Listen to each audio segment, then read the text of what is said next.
தர்மம் கர்மம் காமம் மோட்சத்தில் தர்ம ராசியாக வருகிறது. அதாவது ஒரு தன்னம்பிக்கை நிறைந்தவர்களாக, மன துணிவு நிறைந்தவர்களாக, கல்வி ஞானம் உள்ளவர்களாக, கடுமையான உழைப்பாளிகளாக, ஓரளவுக்கு நல்ல புத்திசாலித்தனம் நிறைந்தவர்களாகவும் நாம் இவர்களை காணலாம். ஒரு வாக்கு கொடுத்துட்டாங்க அப்படின்னா அதற்காக எதை வேணுமானாலும் அடமானம் வைத்து கொடுத்த வாக்கை நிறைவேற்றுவது. ஒரு சிலருக்கு பார்த்தோம் அப்படின்னா ஒரு லவ் பிரேக்கப் ஆகி இன்னொரு லவ், அதுக்கப்புறம் இன்னொரு லவ்வில் தான் சித்தி ஆகிறது. இப்போ முதல்ல இவங்க பழகும் பொழுது வெளுத்ததெல்லாம் பால் அப்படின்னு நினைத்து பழகி விடுவார்கள். பழக பழகத்தான் தெரிய வருகிறது இவர் யாரை காதலிக்கிறாரோ அவர் கண்ணியமான நபராக இல்லை. ஒரு லேடி சமீபத்துல பார்த்தேன். அந்த லேடி பேரு மகாதேவி. இப்போ இந்த மகாதேவி, மகாலட்சுமி, மகாராணி இந்த மாதிரி பேர்கள்லாம் நிறைய சிம்மராசி பெண்களுக்கு தான் வரும். இப்போ இந்த அம்மாவுடைய நபர் என்ன பண்ணியிருக்கிறாரு அப்படின்னா, திருமணம் ஆகி கிட்டத்தட்ட ஒரு 4 ஆண்டுகள் கழித்து இந்த அம்மாவுடைய கணவருக்கு வேற ஒரு பொண்ணுடன் தொடர்பு ஏற்பட்டிருக்கு. ரோட்ல வச்சு அந்த கணவரை பலார் பலார்னு கண் எதிரே நான் பார்த்தேன். கன்னத்தில் அரைந்தது. அதுவும் ஒரு அறை 2 அறை இல்லை, கிட்டத்தட்ட கண்டினியூஸா ஒரு 15 நிமிஷம் 20 நிமிஷம் அரைந்து கொண்டே இருந்தது. என் உயிரையே பாலா கொடுத்து கொடுத்து தானேடா என் உடம்பு இப்படி ஆச்சு. இதை நீ உணராம உனக்கு ஒரு சின்ன பொண்ணு துணை கேக்குதா, உனக்கு ஒரு வயசு பொண்ணோடைய ஃபேண்டசி கேக்குதா, உனக்கு ஒரு வயசு பொண்ணோட துணை கேக்குதா, உனக்காக வீணா போன உடம்பு தானடா இது. நான் பச்சை இங்கு சைன் பண்ற ஆளுடா, நீ ப்ளூ இங்கு சைன் பண்ற ஆளுடா, இருந்தாலும் நான் உன்னைய கல்யாணம் பண்ணிக்கிட்டேனே, இதை நீ புரிஞ்சுக்க மாட்டியா, என் தியாகத்துக்கு மதிப்பு இல்லையா அப்படின்னு சொல்லி இவர்களை பத்தி என்ன ஒரு குற்றம் சொன்னாலும் ஒத்துக்கொள்வார்கள். இவங்களுடைய ஆப்போசிட் பார்ட்டி என்ன பண்ணுவாங்கன்னா, ஒரே ஒரு வார்த்தை, உன் அப்பன் பெருசா எண்ணத்தை கிழிச்சான்.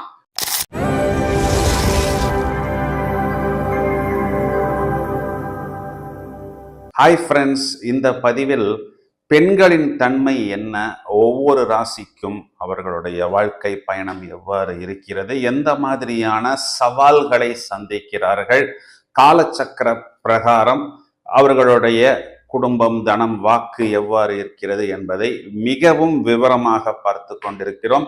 சிம்ம ராசி அப்படின்னு எடுத்துக்கொள்ளும் பொழுது பஞ்சபூத தத்துவத்தில் அது ஒரு நெருப்பு ராசி. மேலும் தர்மம் கர்மம் காமம் மோட்சத்தில் தர்ம ராசியாக வருகிறது. அதாவது ஒரு தன்னம்பிக்கை நிறைந்தவர்களாக, மன துணிவு நிறைந்தவர்களாக, கல்வி ஞானம் உள்ளவர்களாக, கடுமையான உழைப்பாளிகளாக, ஓரளவுக்கு நல்ல புத்திசாலித்தனம் நிறைந்தவர்களாகவும் நாம் இவர்களை காணலாம். ஸோ இந்த மாதிரியான நபர்களுடைய ஒரு ஃப்ரெண்ட்ஷிப் கூட்டணி அனைவரையும் அரவணைத்து செல்வது. இப்போ இந்த சிம்மம்ங்கிறது காலபுருஷனுக்கு 5ஆம் வீடாக வருவதனால் ஓரளவுக்கு நல்ல ஜாலியாக இருப்பது, மகிழ்ச்சியாக இருப்பது, குதூகலம் நிறைந்தவர்களாக இருப்பது, எந்த சூழ்நிலையிலும் தன்னம்பிக்கையையும் சுயமரியாதையும் விட்டு கொடுக்காத ஒரு ஆளுமை அப்படிங்கிறது இவர்களிடம் காணப்படும். சிம்ம ராசியில் பிறந்த பெண்கள் நாட்டையே ஆண்டிருக்கிறார்கள். அப்பொழுது ஒரு மகாராணி போல் இருப்பதற்கு பிறந்த நபர்கள் அப்படின்னு சொல்லலாம். ஒரு வீட்டை ஆள்றதோ இல்லைன்னா ஒரு ஆபீஸை ஆள்றதோ இவர்களுக்கு ஒன்றும் ஒரு பெரிய பிரமாதமான வேலை இல்லை. மகத்தில் பிறந்தவர் ஜெகத்தை ஆள்கிறார் அப்படின்னெல்லாம் இந்த ஜோதிடத்தில் பழமொழி சொல்லப்படுகிறது. இப்ப இந்த பெண் சிம்ம ராசி அப்படிங்கிறது ரொம்பவும் எளிதாக கண்டுபிடித்து விடலாம். பெரும்பாலும் இவங்க பேரெல்லாம் மா அப்படிங்கிற வரிசை, மோ அப்படிங்கிற வரிசை, ஒரு சிலவங்களுக்கு டா அப்படிங்கிற வரிசையில் அந்த பெயர்களானது இருக்கும். ஸோ நிறைய அன்பை கொடுப்பார்கள், பிறகு அந்த அன்பை எதிர்பார்த்து காத்திருப்பார்கள். இந்த ராசியாதிபதி சூரியன் உச்சமடையக்கூடியது இந்த 9ஆம் வீடு. இப்போ இந்த 9ஆம் வீடுங்கிறது இவர்களுக்கு பித்துர்ஸ்தானம். அப்பா மேல் அதிகமான அன்பு வைத்திருக்கக்கூடிய நபர்கள் நிறைய பேர். சிம்மராசி பெண்கள் திருமணம் ஆன பிறகும் கூட தங்களுடைய அப்பா பேரையே தான் இனிஷியலாக இவர்கள் வைத்திருப்பார்கள் அப்படின்னு சொல்லலாம். ஒரு உயர் அந்தஸ்து, ஒரு உயர் அதிகாரி ஆகக்கூடிய அமைப்பு. இப்ப கஷ்டம் அப்படின்னு ஒருத்தர் இவங்கள்ட்ட நிற்கும் பொழுது எல்லாத்தையும் தூக்கி கொடுப்பது, அதாவது இவங்களால என்ன முடியுமோ அந்த அளவுக்கு உதவுவது, ஆனால் இவர்களுக்கு ஒரு கஷ்டம் அப்படின்னு வரும்பொழுது இவர்கள் மற்றவர்களிடம் போய் நிற்பதோ எதிர்பார்ப்பதோ கிடையாது. நண்பர்களுக்காக அதிகம் செய்வது. இப்போ இது ஒரு தர்ம ராசின்னு சொன்னேன் இல்லைங்களா? அப்ப அந்த தர்மம் அப்படின்னாவே பொதுநலன் கருதி மற்றவர்களுக்காக ஒரு கசப்பான அனுபவம், ஒரு ஏமாற்றமான அனுபவத்தை மற்றவர் சந்திக்கும் பொழுது அவர் கேள்வி கேட்கலன்னா கூட இவர்களாகவே போய் அந்த இடத்தில் தட்டி கேட்பது, பிறகு உனக்காக தானே நான் கேள்வி கேட்டேன், நீனே இப்படி ஒதுங்கி போய் நிற்கிறியே என்று இவர்களுக்குள் சின்ன சின்ன கலவரம் ஏற்படுவது எல்லாமே நம்ம இந்த சிம்ம ராசியில் பார்க்கலாம். இப்ப காலபுருஷ சக்கர பிரகாரம் இவர்களுக்கு தனஸ்தானாதிபதி 2ஆம் வீட்டில் ஆட்சி. அப்போ அந்த தனம் அப்படிங்கிறது பார்த்தோம் அப்படின்னா இவர்கள் அதுதான் வாக்குஸ்தானமாகவும் வருகிறது, அதுதான் குடும்பஸ்தானமாகவும் வருகிறது. ஒரு வாக்கு கொடுத்துட்டாங்க அப்படின்னா அதற்காக எதை வேணுமானாலும் அடமானம் வைத்து கொடுத்த வாக்கை நிறைவேற்றுவது. இப்போ கடன் அப்படின்னு வரும் பொழுது இவர்கள் அதனை சுமப்பது, சில நேரத்தில் மற்றவர்களுக்காக இவர்கள் வாங்கி கொடுத்த கடனை கூட இவர்களே அடைக்க வேண்டிய ஒரு சூழ்நிலை. இப்போ இவர்களே 3ஆம் இடத்தில் போய் நீசம் அடைகிறார்கள். இப்போ அந்த 3ஆம் இடம் அப்படிங்கிறது பார்த்தோம் அப்படின்னா நட்பு ஸ்தானமாக வருகிறது. அந்த இடத்தில் தான் இவரது எதிரி என்று சொல்லக்கூடிய சாட்டர்ன் உச்சம் அடைகிறார்.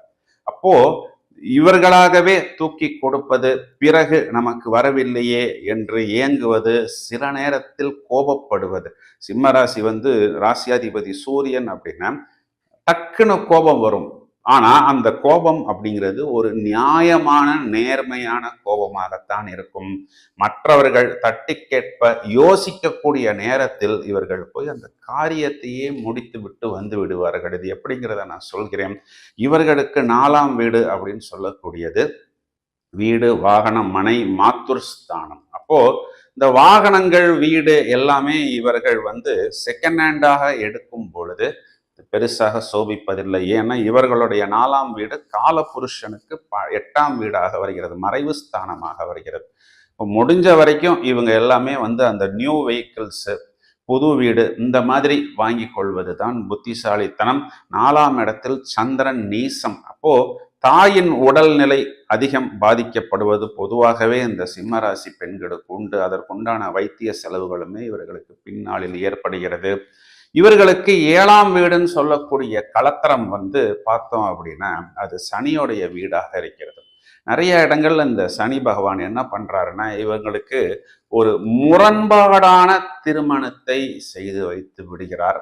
அந்த சனி பகவான் இவர்களுடைய பாக்கியஸ்தானத்தில் நீசமடைகிறார், இவர்களுடைய வெற்றி ஸ்தானத்தில் உச்சமடைகிறார். சனி பகவான் உச்சமடையக்கூடிய இடத்துல இவங்க ராசியாதிபதி சூரியன் நீசம்.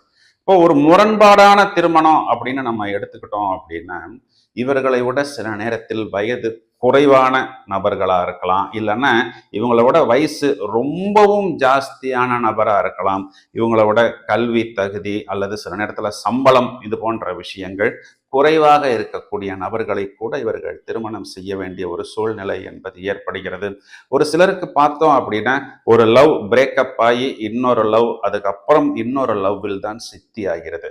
இப்போ முதல்ல இவங்க பழகும் பொழுது வெளுத்ததெல்லாம் பால் அப்படின்னு நினைத்து பழகி விடுவார்கள். பழகத்தான் தெரிய வருகிறது இவர் யாரை காதலிக்கிறாரோ அவர் கண்ணியமான நபராக இல்லை அப்படிங்கிறது. ஏன்னா ஒரு பொருளை வாங்கும் போது அந்த பொருளுக்குன்னு ஒரு ப்ராடக்ட் ஸ்பெசிபிகேஷன் கொடுத்திருக்கிறான். ஆனா ஒரு நபரிடம் நாம் பழகும் பொழுது இந்த நபர் இந்த நேரத்தில் இப்படித்தான் நடந்து கொள்வார் அப்படின்னு சொல்லப்படுவதில்லை. பழகி பார்க்கும் பொழுதுதான் தெரிகிறது.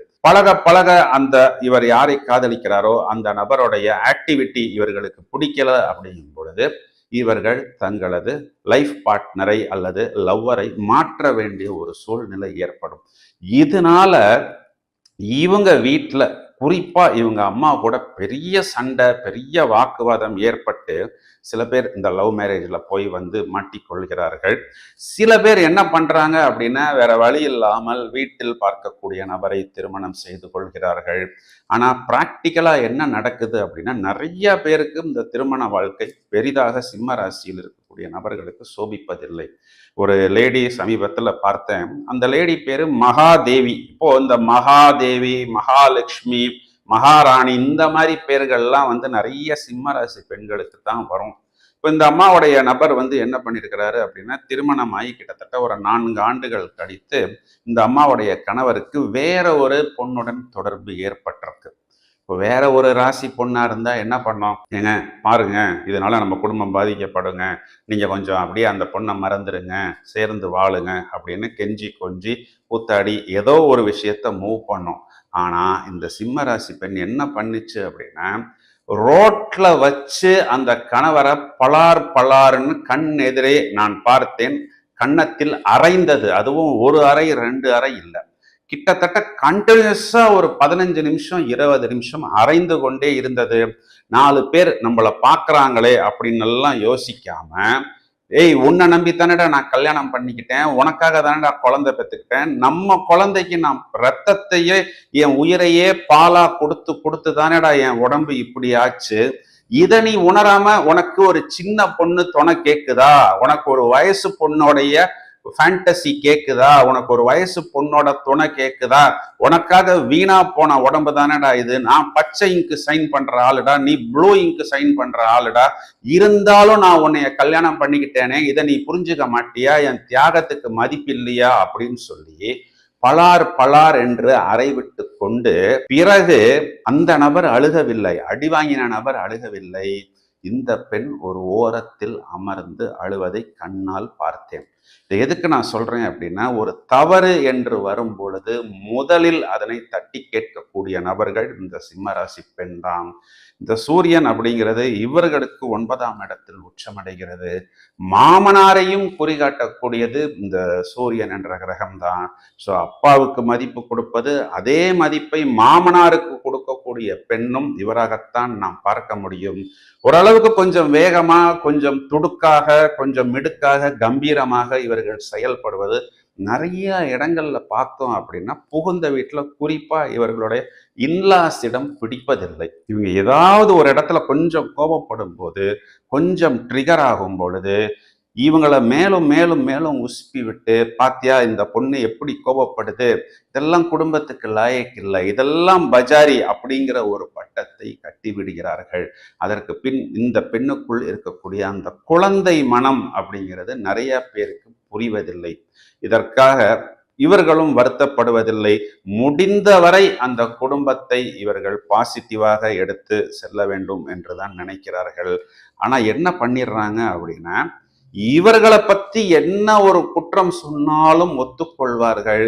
இவங்களுடைய ஆப்போசிட் பார்ட்டி வந்து என்ன பண்ணுவாங்கன்னா, ஒரே ஒரு வார்த்தை, உன் அப்பன் பெருசா எண்ணத்தை கிழிச்சான் அப்படிங்கிற ஒரு வார்த்தையை மட்டும் சொல்லும் பொழுது இவர்களுக்கு ஒரு கோபம் வந்து ஒரு ருத்ர தாண்டம் ஆடுவாங்க பாருங்க.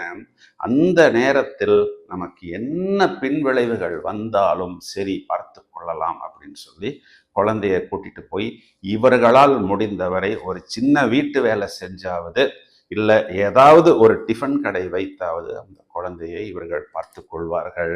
இவர்களுக்கு புத்திரஸ்தானாதிபதி குரு இவர்களுக்கு 6ஆம் இடத்தில் வந்து உச்சம் அடைகிறது. இதனால என்ன ஆகுது அப்படின்னா, அந்த குழந்தைகளுக்காக அதிகமாக கடன் வாங்கி அவர்களை கரை தேற்றுவது, பிறகு அந்த குழந்தைகள் நல்ல ஒரு நிலைமைக்கு வந்த பிறகு குரு என்பவர் இவர்களுக்கு 12ஆம் வீட்டில் உச்சம் அடைகிறார். அப்போ அந்த குழந்தையுடைய பூரணமான ஒரு அன்பும் ஒரு ஆதரவும் ஒரு காதலும் ஒரு அம்மாவாக இவர்களுக்கு கிடைப்பதில்லை. ஏன்னா அதே குரு அங்க 12ஆம் வீட்டில் போய் உச்சம் அடைகிறது. இதையும் தவிர இவர்களுக்கு 8ஆம் இடத்தில் இவர்களுக்கு இந்த சுக்கிரன் என்ற கிரகம் உச்சம் அடைகிறது.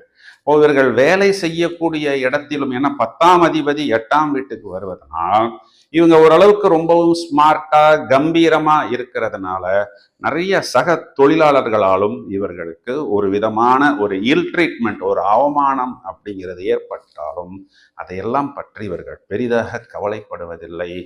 பாகியஸ்தானத்தில் சூரியன் உச்சம். அப்ப அரசாங்கம் சம்பந்தப்பட்ட வேலைகள் இவர்களுக்கு கை கொடுக்கும். ஒரு ஒளி பொருந்திய பிரகாசம் நிறைந்த நபர்களாக நாம் இவர்களை பார்க்க முடியும். அதே 9ஆம் இடத்தில் சனி நீசம் என்பதையும் குறித்து கொள்ள வேண்டும். 10ஆம் இடத்தில் இவர்களுக்கு சந்திரன் உச்சம். அப்போ இவர்களுடைய 10ஆம் இடம் அப்படிங்கிறது காலபுருஷனுக்கு 2ஆம் இடம். அங்கே மாத்துர்காரகன் மாத்துர்காரகன்னா அம்மாவை குறிகாட்டக்கூடிய சந்திரன். முடிந்த வரைக்கும் பின்னாளில் இவர்களால் என்ன ஆதாயம் கிடைக்கிறது அப்படிங்கிறதில் தான் ரொம்பவும் குறியாக இருப்பாங்க. இல்லைன்னா அந்த பொண்ணுகளோட அம்மா என்ன தெரியுமா, என்கிட்ட நிறைய பேர் சொல்லியிருக்கிறாங்க, தம்பி இந்த பொண்ணுக்கு பேரு தான் தம்பி மகாலட்சுமி, ஆனால் அந்த பொண்ணுகிட்ட லட்சுமியே இல்லை தம்பி, இந்த பொண்ணுக்கு மகாதேவின்னு பேர் வச்சேன், ஆனால் எதுவுமே இல்லாம கடன் மட்டும்தான் மிச்சம் இருக்கு. இவர்களுக்கு 11ஆம் இடம் அப்படின்னு சொல்லக்கூடிய லாபஸ்தானாதிபதி காலபுருஷனுக்கு 6ஆம் வீட்டுக்கு அதிபதியாக வருவதனால் இவர்களுடைய லாபம் அப்படிங்கிறது நிறைய இடங்கள்ல வெளியில சிதறுது. இப்போ இவர்களுடைய 12ஆம் வீடுங்கிறது காலபுருஷனுக்கு 4ஆம் இடம். அந்த 4ஆம் இடம் சுகம், வீடு, வாகனம், அங்க குரு உச்சம். அப்போ எதையாவது ஒண்ணு பண்ணி நான் நல்லா இல்லைனாலும் பரவாயில்ல, என்னுடைய குழந்தைகளுக்கு ஒரு வீடு, ஒரு வாகனம், ஒரு வசதி, ஒரு சொத்து அமைத்து கொடுக்க வேண்டும் அப்படிங்கிற ஒரு துடிப்பில் நாம் இவர்களை காண முடியும். இதுல எங்க இவங்க ரொம்ப இரிட்டேட் ஆகுறாங்க அப்படின்னா, அந்த திருமணத்துக்கு முன் நிறைய பேர் அதை செஞ்சு கொடுக்குறேன், இதை செஞ்சு கொடுக்குறேன், உன்னை அப்படி பார்த்துக்கிறேன், இப்படி பார்த்துக்கிறேன். நாட் ஒன்லி இவங்களுடைய லைஃப் பார்ட்னர், ஈவன் அந்த மாமியார் கூட நிறைய வாக்குறுதிகளை கொடுத்து நல்ல துடுக்கா கம்பீரமா இருக்கக்கூடிய இந்த பெண்ணை மருமகளாக வீட்டுக்கு அழைத்து கொண்டு போய் விடுவாங்க. அதுக்கப்புறம் இவங்களுக்கு அவர்கள் கொடுக்கக்கூடிய அந்த இல் ட்ரீட்மெண்ட்டை இவர்கள் சமாளிப்பது ரொம்பவும் கஷ்டமாகவும் ரொம்பவும் ஒரு விதமான ஒரு ஃப்ரஸ்ட்ரேஷனாகவும் இவர்களுக்கு இருக்கிறது. பொதுவாகவே இவர்கள் எங்கும் எதையும் விட்டு கொடுப்பதில்லை. நோ பேக்டோர் என்ட்ரிஸ், குறுக்கு வழியில் போவதில்லை. யார்கிட்டையும் எதுக்கும் போய் சோப் போட்டு ஒரு மாதிரி வளைஞ்சு குழஞ்சு அப்படிலாம் பேசுறது கிடையாது. அப்ப அதையே இவங்களுடைய இன்லாஸ் எடுத்துக்கிட்டு இதுக்கு காரியமே சாதிக்க தெரியாது, யார்கிட்ட எப்படி பேசணும்னு தெரியாது, எல்லார்ட்டையும் இந்த பொண்ணு எடுத்தெறிஞ்சு தான் பேசுது அப்படின்னு சொல்லி இந்த பெண்ணை மட்டம் தட்டி விடுவார்கள். இவங்க வேலை செய்யற இடத்துல கூட யாராவது ஒரு நபர், ஒரு ஆண், குறிப்பா இவங்களுடைய உயர் அதிகாரியா இருக்கட்டும், இவங்களை எங்கேயாவது மிஸ்யூஸ் பண்ணணும், இவர்களை எங்கேயாவது மிஸ்யூஸ் பண்ணணும் அப்படின்னு நினைத்தால், நான் ஏற்கனவே சொன்ன மாதிரி தனியா ஒரு ரூம்ல எல்லாம் வச்சு அவங்களுக்கு ஒரு அறை கொடுக்காம பலார்னு எல்லாருக்கும் முன்னாடி பப்ளிக்காகவே அவர்களை அறைந்து விட்டு, போடா எனக்கு நீனும் வேணாம், உன் வேலையும் வேணாம், உன் சம்பளமும் வேணாம், நான் உன் கூட ஜாலியா இருக்கவும் எனக்கு தேவையில்லை, நானே என்னைய பார்த்துக்கிறேன்னு சொல்லி எல்லாத்தையும் தூக்கி போட்டு விடுவார்கள். நான் ஏன் இந்த பாயிண்ட் எல்லாம் சொல்றேன்னா, இந்த வேலை செய்யக்கூடிய பெண்கள் இந்த மாதிரி பிரச்சனைகளை எல்லாம் இன்றைய காலகட்டங்களில் அதிகமாக சந்திக்கிறார்கள். இந்த அப்பா மேல் இருக்கக்கூடிய பாசம் நிறைய இடங்கள்ல இவர்களுக்கு அந்த புகுந்த வீட்டில் பிரச்சனையை ஏற்படுத்துகிறது. கலைகள்ல நிறைய தேர்ச்சி உண்டு. அதாவது இந்த இயலிசை, நாடகம், அதையும் தவிர டான்ஸ், இந்த மாதிரியான விஷயங்கள் எல்லாம் கொடிகட்டி பறக்கக்கூடிய நபர்களாக நாம் இவர்களை பார்க்க முடியும். இப்போ இந்த சிம்மராசி பெண்ணுக்கு நிறைய ப்ளஸ் பாயிண்ட்ஸும், இவர்கள் எங்கே தடுக்கி விழுகிறார்கள் அப்படிங்கிற சில மைனஸ் பாயிண்ட்ஸும் நான் சொல்லியிருக்கிறேன். இப்போ என்ன பண்ணலாம் இதுக்கு சொல்யூஷன் அப்படின்னா, இன்னும் கொஞ்சம் இவர்கள் மேலும் ஓரளவுக்கு இந்த யோகா, மெடிடேஷன், தியானம் போன்ற பயிற்சிகள்லாம் எடுத்துக்கொண்டு இவங்க காம்ப்ரமைஸ் பண்ணணும் அப்படின்னு நான் சொல்ல வரல. கொஞ்சம் பேசும் பொழுது நாசுக்காக பேசுவதன் மூலம் இந்த ஃப்ரிக்ஷன் அப்படிங்கிறது இவர்களுக்கு வெகுவாக குறையும். தொடர்ச்சியா இவர்கள் குரு வழிபாடு, முருகன் வழிபாடு, சிவன் வழிபாடு செய்து கொள்ளலாம்.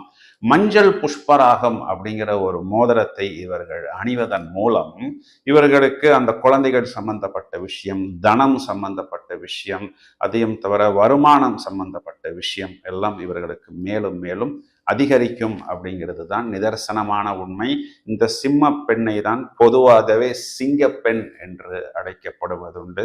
பலரை நல்வழிப்படுத்தி பலரை நன்றாக நடத்தி நல்வழிப்படுத்தக்கூடிய ஆற்றல் இவர்களிடம் உண்டு. இந்த சிம்மராசி பெண் உங்கள் வீட்டில் இருக்கும் பொழுது ஓரளவுக்கு நீங்கள் அவர்களை ஹர்ட் பண்ணாம, அவங்கள டிஸ்டர்ப் பண்ணாம, மனதளவில் அவர்களுக்கு எந்த விதமான ஒரு பாதிப்பும் கொடுக்காமல் பக்குவமாக நீங்கள் அவர்களை நடத்தி சென்றீர்கள் அப்படின்னா உங்களுக்கு அவர்கள் ஒரு பெரிய அசட்டாக, ஒரு பொக்கிஷமாக, உங்களை நல்வழிப்படுத்தக்கூடிய நபர்களாக இருப்பார்கள். உங்கள் நல்லபடியாக உங்களை ஆளுமை செய்யக்கூடிய நபர்களாக இருப்பார்கள் அப்படின்னு சொல்வதுதான் நிதர்சனமான உண்மை. தோழிகளே, உங்களது ஃப்ரெண்ட்ஸ் ஆர் ரிலேஷன்ஸ் இந்த சிம்ம ராசியில் வரும் பொழுது இந்த பதிவை நீங்கள் அவர்களுக்கு ஷேர் செய்யுங்கள். தொடர்ந்து இணைப்பில் இருங்கள். மேலும் பல அரிய தகவல்கள் தயாராகி கொண்டிருக்கிறது. Thank you friends.